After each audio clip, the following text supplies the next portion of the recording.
going on there, guys? Welcome back to Chop Toys. This is a twofer for you. It's in more ways than one. I got two trucks, and I'm going to show you all about them. These are really nice original pieces, and also it's going to show you a little bit about how to differentiate the year models.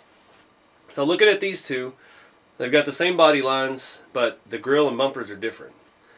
Now the one on the left here, this kind of light bronze color, kind of a sparkly deep tan, I don't know what they call it. I think it was called light bronze or something bronze related. This is a 1960, and the other one is a 61, I believe. I'm a little bit rusty on this stuff. It's been 18 years, 15 years or so since I've really researched it and known all about it. But the main difference, this one has the 58-59 grill and bumper. The bumper is smooth. It's got the two tow hooks sticking up on it, and it has a T in the middle of the grill shell. And this one over here, we've got the detailed bumper with the two ridges, and the T is in the bumper, and the grill is smooth. And that's really, those years, that was just about it. There's one more big difference here on the side. I mentioned it in a previous video. The fenders changed, and I guess this is the point. They changed in 61. Now here we've got the older smooth fender, and then here we've got the new with the lip. But the fenders on the bed are different.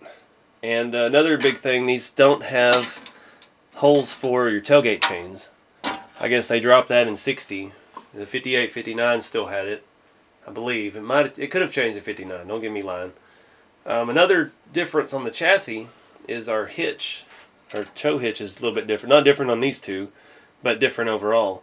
The frame design here, it's got metal tabs on this rear fold down piece that's been made into the metal, and that's how your tailgate mounted, as opposed to the metal wire on the 58 and I think 59s. So this one's missing some of the tabs for the tailgate.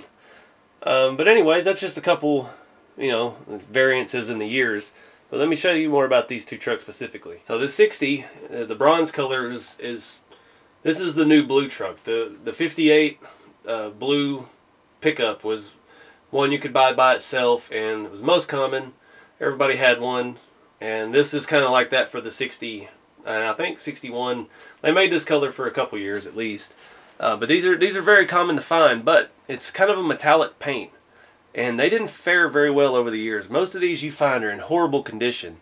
It gets the slightest bit of rust underneath the paint, and it just comes right up. You can feel scratches coming through the paint, or it's just not holding up over the years. Whereas, like this other truck here, it just scratched the paint off, and then the exposed metal rusted. This is like it rusted underneath the paint and pushed the paint up, and it's very different. They're hard to find in this good a condition. Another thing with these are the white wall tires. So it's the black rubber and the white wall rubber insert. You put your hubcap in the white wall, and it pops into the tire. And they are not known for durability. Those tires have not held up well over the years. The smooth center caps, I think, came out in 59. It could be wrong. It could be 60. Like I said, I'm a little rusty on all this, but this truck here is all original, excellent condition. It's got original windshield intact, light scratches, nothing bad. Our door stickers are in excellent shape. It rolls fairly well. You can feel the brittleness of the rubber on the tires just rolling it around. If you look at it closely from the side, you can kind of see it sits lower in the front. I mean, it has been played with, but I'm not popping the rivets out to try and straighten it out, because it looks excellent the way it is. And that's just a minute little thing. Paint on the fenders is excellent, but like I said, you can feel some of it coming up a little bit. So I don't want to do a whole lot of hardcore cleaning on it. It's weird, the metal in the bed, I doubt I'll get it to show on camera, but it's almost like splintered. You can see like a grain in it where it's starting to try to come up from the metal. Almost like this paint didn't want to adhere to bare metal. And for this one to last as good as it has, I mean, look at the roof. I just got some nicks around the edges, a good little chunk there and there, but it's pretty good. You can see like some lines and stuff in it. That's what I was talking about, where it feels like a scratch, but the paint's still there. It's very weird the way that paint wore over the years. This one has all the tabs on the bed, and even the bottom mounts. The hitch is a little bent up, but not bad. Sticker on this side is pretty good. The yellowing of the white walls is not bad at all. It looks pretty good to me. And yeah, so this side's got a couple more scratches. That fender's got a little bit of damage, but no real dents, no dings. Oh yeah, and one more thing I forgot. The difference with the beds, 58, 59 had a flattened edge, whereas these that don't have the tailgate chains have it's not folded completely over. Like on those, this edge was folded completely under to this side. And these, it's not. You can get your finger under it. It was probably easier to manufacture it that way if I had to guess. I think back in the day I paid, I want to say like 35 bucks for this truck. I think I got a hell of a deal on it because, like I said, these are pretty common, and that was 20 years ago when I bought this, so they weren't necessarily the most popular, but the condition of it, every time I buy a truck, I spray it down in scrubbing bubbles. I'll take it to the shower, whole thing, bumper, grill, tires, wheels, it doesn't matter. And then I just rinse it off. I'll rub it with my hand. I won't use any real aggressive scrubbing pads or anything, just to get it clean, just to see what's actually there. And I think this is one of those that once all the dirt came off, it was pleasantly surprising how much paint was still there. And it probably could have sold for twice what I bought it for.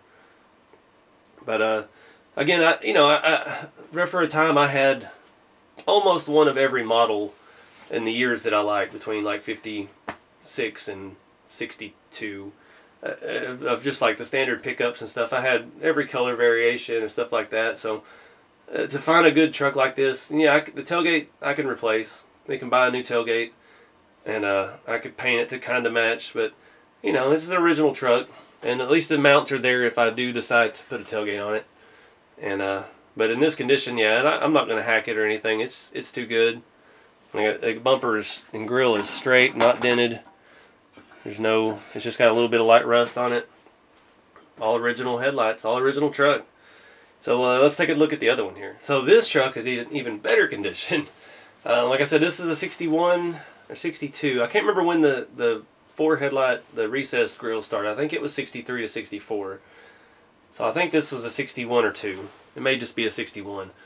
But it's got the more detailed fender on the back. This is an all original truck. I've never had it apart. The hubcaps are almost perfect. I mean, they look excellent. There's slight hazing. The white walls, you can read the Tonka name on them perfect. Get you a closer look at that. Those are just excellent condition. It says Tonka Trucks USA. Or Tonka Toys, sorry.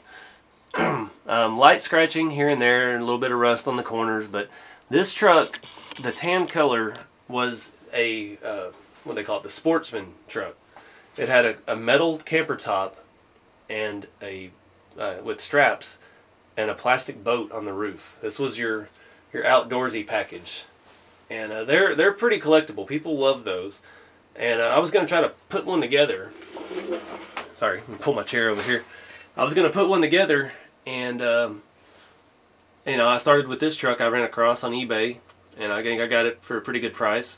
And then I've been looking for the camper toppers, but those sell for, I've seen them 60, 70 to 100 bucks depending on the condition. If they have all 4 tabs on the roof to mount the straps to, they're definitely over $100. But this one, is a really good truck. The paint on it is excellent. Short of the scratches, the finish is beautiful. It's even got gloss left. I mean, you can see the reflections on the hood there. It's really good shape. And again, just like the other one, the grill, a little hazing, slight, wear from years of exposure, but if I wanted to take it off and polish it, it would shine right up and look new. It's got one little crack in the window, or 2 little cracks, but again, not bad enough to replace. I don't replace windshields unless they're missing or completely busted and I could cut myself on it when I'm cleaning it. It's got a little bit of paint coming off the side here on the step. It looks like I could push some more of it up, but the hubcaps and white walls and stuff on this side are excellent, and it rolls really well. A little noisy. That's the thing with these tires when they get hard. They get a little noisy on the axle, and you can see some of the play in it. That's the inside of the tire where the axle goes in. It's worn a little bit. It got played with quite a bit, but somebody was really good to their toys and didn't damage this truck too much. So I just found another difference in the cabs that I hadn't noticed. I've never realized over the years. The earlier one here, the 60, has a single hump on the driver's side, and it's rounded. And the 61, even though it's the same style stamping on the hood, it has a rectangular hump on both sides. So like your gauges in your glove box. I never noticed that before. The dash is different. Now that's pretty cool. I can't believe they made that subtle of a change to basically the same casting, same mold that they stamped these out of, just between one model year on a toy truck. You know, that's just crazy to think the level of craftsmanship that they used to put into stuff like this. These people that made these, it was their, you know, passion. They wanted to keep it interesting every year, just like automakers come out with something new every year to try to entice you to buy a new car. It was that way with toy trucks. That's pretty awesome. But anyway, I'm gonna wrap this one up. Now it's a little bit different. It's not chopped. These are all original, and yeah, I'd rate them an 8 out of 10 condition. But that's pretty cool. You know, this is some of the stuff I've got. I just want to share it with you.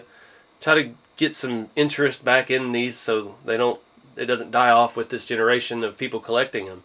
You know, everybody. Now, I didn't grow up playing with these, but they're awesome. I mean, I wish I had. They're just cool toys, and you don't want to ever see them get thrown to the wayside. And you don't want to see people trying to sell them for $1,000 a piece on eBay either. But you get my point. It's just cool, and it's some of the stuff from my private collection. And anyways, I appreciate you watching. And if you like this video and like Tonka Trucks, check out the rest of the channel for more. Subscribe and stick around for a while. But I'll see you on the next one. Thanks for watching.